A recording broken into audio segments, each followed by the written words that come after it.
Today we are checking out Dog SCPs, back with some SCP reactions. Hopefully you guys enjoyed this one. This was a really good video. This reaction was done on Twitch, so if you want to be part of those reactions, feel free to join me on Twitch. We'll react to these live.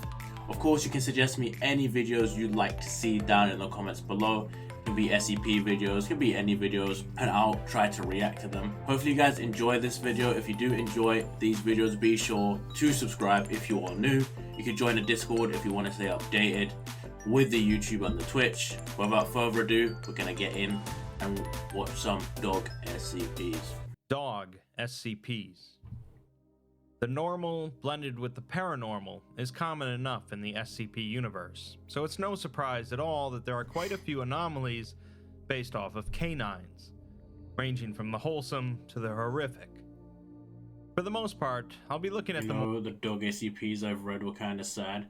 Isn't there that dog that got sent into space just because, and then they never came back? more wholesome side of things today, and the only thing that these SCPs really have in common is that they're about dogs.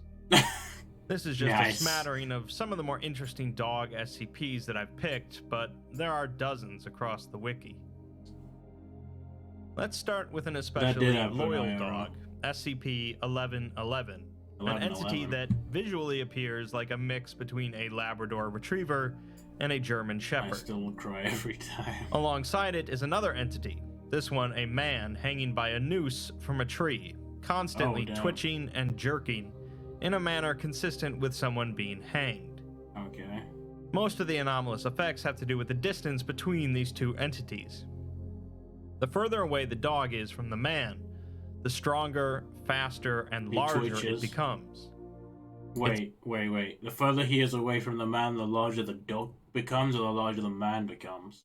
Its fur and eyes also glow the farther away it becomes. And at distances of over 500 meters away, it becomes translucent. Like Clifford the Big Red Dog. The man's jerks and gasping noises will decrease in intensity the further away the dog is.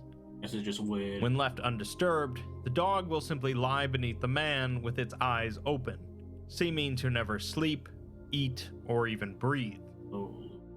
If any person or object approaches the man, however, the dog will immediately become hostile and attempt to destroy the offender. It's quite capable of doing this, able to run in excess of 60 kilometers per hour, jumping 6 meters into the air, and biting through 15 millimeters of titanium. So he's basically like SCP-096. Is that the shy guy? Or the dog version? No attempts to neutralize the dog have been successful. During an incident in which the Foundation attempted to approach the man and personnel were attacked by the dog, footage shows the man's lips moving, mouthing the words, "No, down boy." So far, the Foundation has decided to simply isolate the two and leave them alone. They did manage to spy the tag on the collar around the dog's neck, which simply reads, "Loyal." Not quite as touching, but exceptionally. That's pretty sad. I agree. The dog just sits there. He's going to, I guess, hang himself. And he just sits there protecting the guy who's eternally being hanged. That's unfortunate. Odd is SCP-2952, a Welsh Corgi that happens to be over 30,000 kilometers in length. The head and front legs of this entity stick out in Portland, Oregon, while the rear end pops out in Japan, with the body weaving through the Americas, Europe, and much of Asia. The dog doesn't seem to age or require food or water, and will quickly regenerate from any damage done to it. At certain locations throughout its body, small openings will occasionally appear at regular intervals, upon which tiny humanoids will enter or exit the holes. These humanoids cannot be seen directly, only through photography or film. These hole formations do not seem to bother the dog whatsoever, and the humanoids are apparently using the interior of the dog to travel great distances. The holes appear in a number of major cities across various continents, as well as suburban and rural locations. So he's just entering a hole from the left side of the dog takes these passengers east, while the right side takes them west, at about 120 kilometers per hour. The Foundation apparently wasn't happy with this predicament, so they worked to bury all of the exposed portions of the dog's body, preventing the humanoids from entering the holes. 3 days after this project was finished, the director of the project disappeared from his apartment, with an adult European mole left in his place. Additionally, over the next 3 weeks, 17 of the construction workers involved in the project found the walls of their homes replaced with a mix of poison ivy and death cap mushrooms. What is a death cap mushroom? Obviously poison ivy makes you itch. Death cap mushroom. It's deadly. Well, it kills you. That's all you need to know. Looks like this. That shit does not look too fun. I think it's in the name. Thank you, sir. You are quite helpful. A researcher who had been in charge of testing the regenerative properties of the dog woke up one morning with poisonous berries in his mouth and stakes of hawthorn driven through his hands and feet. Yikes. Even the Foundation could figure out that these actions were being perpetrated by the tiny humanoids, and surprisingly, rather than going to war with them, they worked to appease them by uncovering the portions of the dog that contained the holes and monitoring them. If a hole was still being uncovered, a plate of fruits, milk, nuts, and wildflowers would be left nearby with a note written in Welsh stating that they're sorry for the inconvenience. The dog is appeased by regularly being pet by Foundation personnel. 2 weeks after working to uncover the holes, the mole disappeared from containment and was replaced by the project director, and the poisonous walls were removed from the homes. Good boy. The injuries committed to the researcher still remained, but, I mean, he was hurting the dog. Sometime later, the dog became invisible to all humans not working for the Foundation. There you go. And the humanoids became visible only to Foundation personnel. So the entity has now been reclassified as safe. Hey, a few days later, they fixed it. This dog looks real ugly from this angle. A bird left a note written in Welsh on the desk of the project director, thanking the Foundation for their wonderful customer service and granting them complimentary transportation on their CORGI system. They should send a sparrow to the nearest council of the She office if they have any further questions. The note was written by G. Foxglove, the Director of Transportation for the Council of the Tulwith Teg, the Welsh term for fairies. The Corgi Let's look system. at a couple of... That's pretty good. Yeah, that's a good one. Funny? Yeah, kind of. That's a pretty wholesome SCP. Kind of funny, kind of silly. Better than the first one. The first one's fucking depressing. Of Russian dog SCPs. Russian? Coincidentally. SCP-4062 is a male Ukrainian shepherd dog that appears to be largely normal in appearance and properties, aside from a lack of aging, except when wet. When wet, the dog will shake continuously until dry, and the intensity of this shaking increases depending on the volume of liquid surrounding it. If fully submerged, the dog's shaking will boil water at standard pressure, causing the water to eventually boil away and the dog to become dry. What they didn't tell you is this dog was left in, it was in the Chernobyl, and it mutated, and now can boil water by shaking.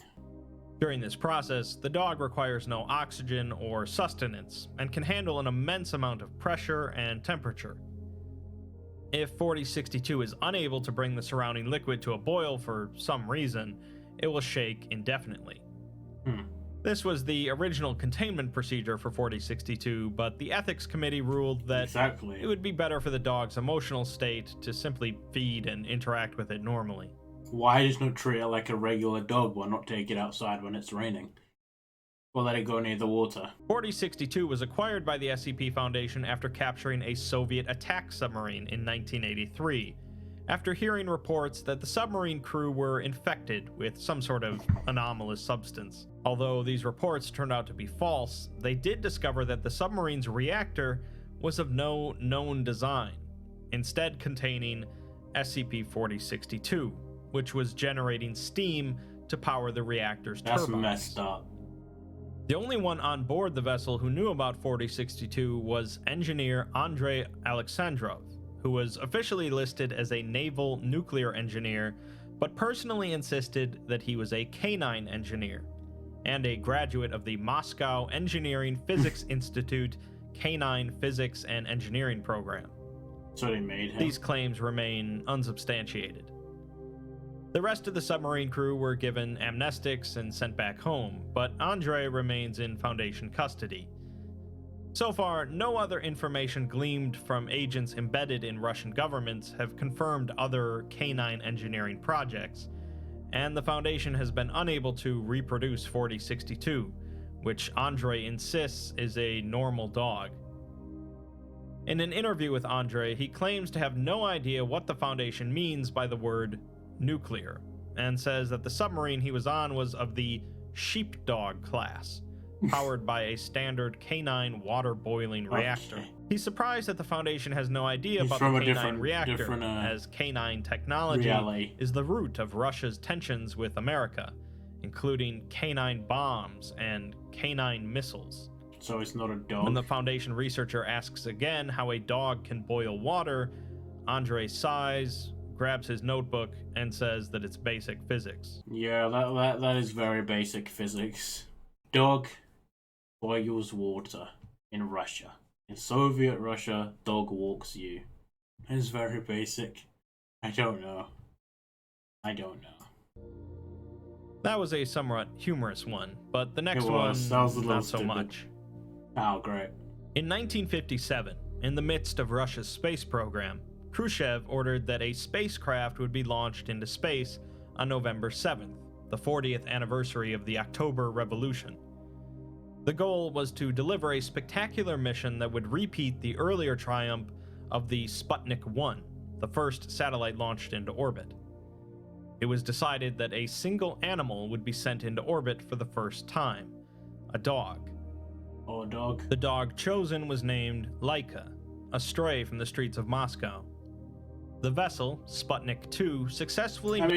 I guess it would have died anyway if it was on the streets of Moscow. It's pretty cold. I don't know what it's eating. Made it into Earth's orbit with Laika inside. A number of hours later, though, the interior of the satellite overheated, and Laika died, thousands of miles from home, alone. Mm-hmm. That somber note brings us to SCP-2624, an artificial satellite composed of 60 live dogs in a roughly spherical shape 5 meters in radius. What? 2624 is believed to be located around the remnants of Sputnik 2 in orbit, and each dog is an adult female, visually identical to Laika. According to this document, over the course of several hours after Laika's death, these dogs began to appear around Sputnik 2, and several days later, Russia contacted the Foundation to notify them of the situation. It's believed that the creation of 2624 was the result of a malfunction within an anomalous communication system that was meant to be secretly tested during Sputnik 2's mission. Whether the project malfunctioned because of Soviet error or sabotage by the US is anyone's guess. The dogs that make up 2624 can be seen twitching, panting, and breathing, but do not otherwise move. 2624 as a collective is capable of ejecting dogs at velocities exceeding 10 kilometers per second. Why? It seems to use this capability in order to alter its orbit and counteract orbital decay. It just shoots dogs? It then later creates new dogs to bring the number back to around 60.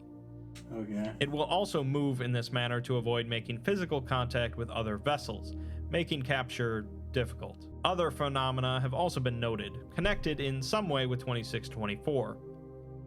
Around 80% of people who have traveled to space since 2624's creation have reported intermittently hearing faint noises similar to dogs barking.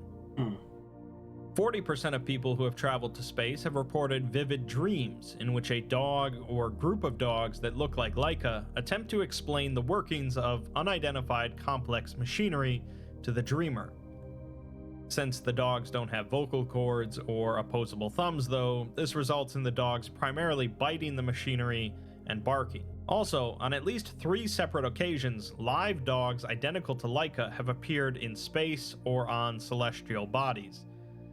The first of these was in 1961, during the first Soviet manned mission to space. The pilot, Yuri Gagarin, reported seeing a single dog floating just outside the porthole of his ship. The dog placed its paws against the porthole and tapped on it rhythmically for several minutes, before floating away. The second occasion was in June of 1965, during the Gemini 4 mission launched by NASA. During a spacewalk, a malfunction in a maneuvering unit caused astronaut Edward White to be thrown unexpectedly around the spacecraft. White's crewmate attempted to reel him back in, and reported seeing a dog identical to Laika in front of him. He then felt a distinct force pushing on his back, maneuvering him towards the hatch of the spacecraft, where White was recovered. The third occasion was in November of 1969, on the surface of the moon during the Apollo 12 mission. While out walking, astronaut Alan Bean noticed a dog identical to Laika in the distance, running in a small circle. It then ran over to Bean, sitting and looking at him from several meters away. When Bean turned away for a moment and turned back, the dog was gone. A potential fourth occasion might have occurred on February 20th, 2000 in Moscow. Moscow City Police reported finding a dog. I feel like he's going on very long on this SCP. Similar to Laika, whining loudly in front of the grave of Vladimir Yadovsky, the scientist who led the Sputnik 2 program. When a police officer attempted to shoo the dog away, they became surrounded by a mob of identical dogs. As they barked at the officer, they each began to hover in the air before vanishing in a flash of white light. Not something you would like to see. It's overall unclear what exactly is going on here, but it does seem that Laika is living on in some sense. And that's alright. It's the god dog of space. Finally, Now, my question is, right, is there just a random Russian satellite floating around somewhere with dog bones in it? Or did they somehow destroy it? Let's bring things back around to the connection between human and dog, with SCP-2420. 2420 is a man named... Didn't it crash into Earth? I have no idea. I was just aware that a dog was sent into space. I don't know what happened afterwards. John, whose anomalous ability turned any dog that he was aware of or was aware of him into an identical copy of his former pet, a border terrier. That's messed up. These copies take on the appearance, mannerisms, and memories of his pet, and are not harmed in any way by the transformation. When moved back outside of John's area of influence, the dogs change back to their normal forms, again painlessly. The transformed dogs are completely invulnerable to any form of damage, to the point of being unable to have their fur cut off, and have no need for water or food, although they will eat whatever's presented to them. Wait, so this dude, when a dog sees him, or he sees a dog, turns into his old dog, and it becomes indestructible? What on earth? In an interview with John, it's clear that he has some issues, but he insists that the Foundation can call him whatever they want, but they should refer to his former pet as Maddie. Maddie. He had gotten Maddie from a neighbor shortly after his parents had both died. Used the dog as tanks. The neighbor's dog had mated with another border terrier. That's actually a good point. Do all the dogs, like if there's like 5 dogs, if he goes to a dog park, do they all turn into the same dog? Litter they were looking to get rid of. They all look John identical. noticed Maddie right away, a bit of a bully compared to the other pups, giving him the sense that she had no patience for the other dogs. When he came over, the others jumped up to see him, but she came over last and stared at him.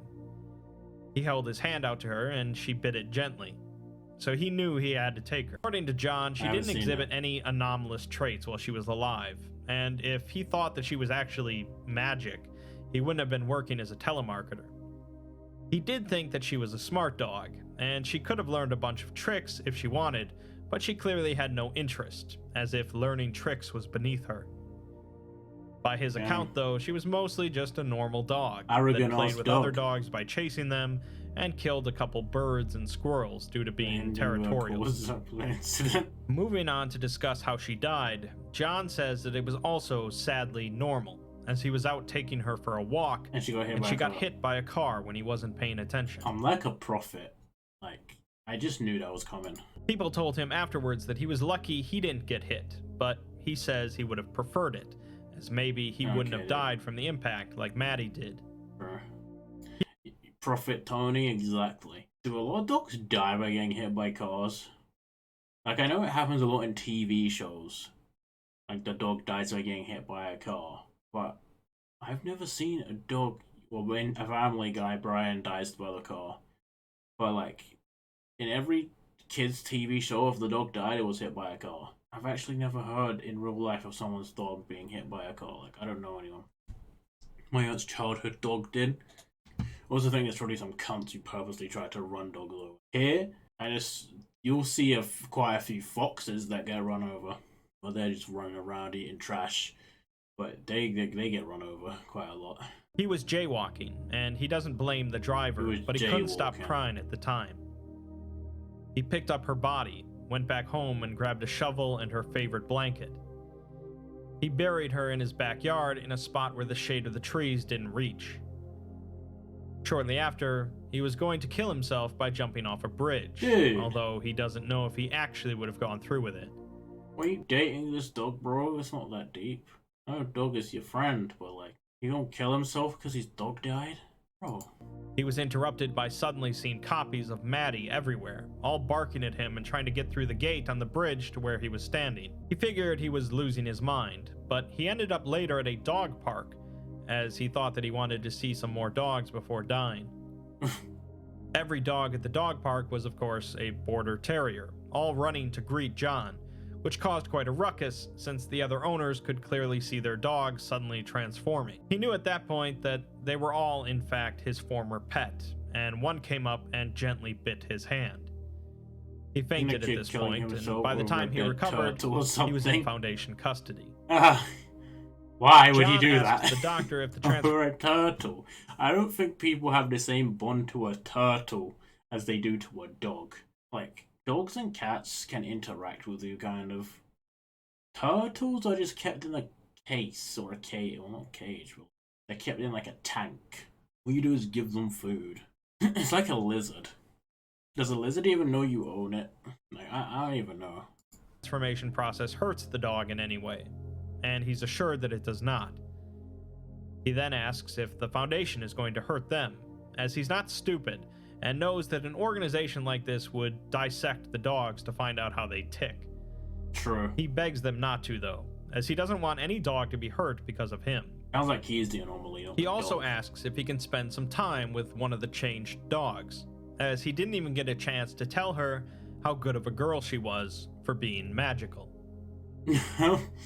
Years later... Hold on. Is the dog magical or is he magical? Like... A routine visiting session between John and a transformed dog, the dog suddenly transformed back into a golden retriever, while still being in John's presence. It would seem that John is no longer anomalous since this point, and SCP-2420 has been declared neutralized. An interview was conducted right after this incident, and John says that during the visiting session, everything was normal as they were lounging there together, but he felt something weird. He's noticed that Maddie, or at least the transformed dogs the Foundation has been using, have been looking older. He asks how long he's been here, thinking it's been 6 years, but it's actually been 10. He doesn't think it's actually been 10 years for Maddie since he only sees her for 6 hours a week, but it's likely time doesn't work the same for her. During the session, Maddie knew that the visiting time was almost over, so she hopped off the couch, licked his hand, bit it, and looked him in the eyes. He knew at this point that it was going to be the last time he would see her. He doesn't know how he and Maddie managed to make this anomaly work, but it must have been hard for her. She let go of his hand, barked once impatiently, grinned, and then transformed back into the golden retriever in a moment. He asks at this point if the Foundation is now going to suck out his memories and dump him back in the real world, but the doctor asks if he would prefer that. John doesn't want to go though, as he doesn't want to forget about Maddie. He doesn't want to forget the lengths the two of them went to spend more time together. No offense to the dog. He's worried that if he goes back into the real world, he'll just end up back on that bridge. The doctor asks if the previous 10 years, whether the medication, the anomaly, or just seeing his dog again has cured his depression. My man was talking to dogs for 10 years only, nothing else. That was his life, a different kind of depressed. And he looked into his eyes and said, "GG," and she died or disappeared. More of a like like the Jedi in Star Wars where they disappear. Where's Mo? John says that, He was here of earlier. course, Maddie didn't cure his depression, but it felt nice that someone loved him enough to do what she did. Dogs. She's not magical, though. She was just a dog. It's commonly said that a dog is man's best friend, and enough has been written in the past about the virtues of the dog that I don't really need to expound on it. There isn't really a grand lesson or moral that ties all these SCPs together, but it's more proof that the SCP universe covers a very wide range of themes and topics. While we all know that the cat is the better pet, there's no denying the positive impact the dogs have had on human life. I was literally gonna say that when the video ended. I prefer cats over dogs. Cats are just better. Hell no. I forgot if this man leaves quotes at the end of his videos. Cats are the most sus. They are just waiting for you to die so they can eat you. Dogs eat you too, though, if you die. That's just because they have nothing to eat. Because you're not feeding them because you're dead, so they eat you instead. Cats are more cats are more resourceful. I agree. I had a cat that literally mentally scarred me when I was a kid. Okay, what did this cat do to you that mentally scarred you? I remember one SCP which was a dog. The dog could make you not feel pain. I remember the teddy bear one that could heal you, which I don't know why I said that, it's just kind of similar. You were the only thing that was giving them food, true. If you abandon your dog or cat in the middle of nowhere, they'll probably just die, right? Because they won't get food. The kicker is that when you're exposed to too much to the dog, you start hearing voices, so you get schizophrenia. The bear with a heart of patchwork, I think so, and then you got the bear that I saw in the game that killed me with the ears. She always attacked and brutally. I remember having bloody legs and everything. Oh, later, cat did not like you then, did it? Voice of people killed themselves while exposed to the dog. Oh god. Sounds like some crazy shit. Well, it makes you not feel pain, but then it turns you crazy.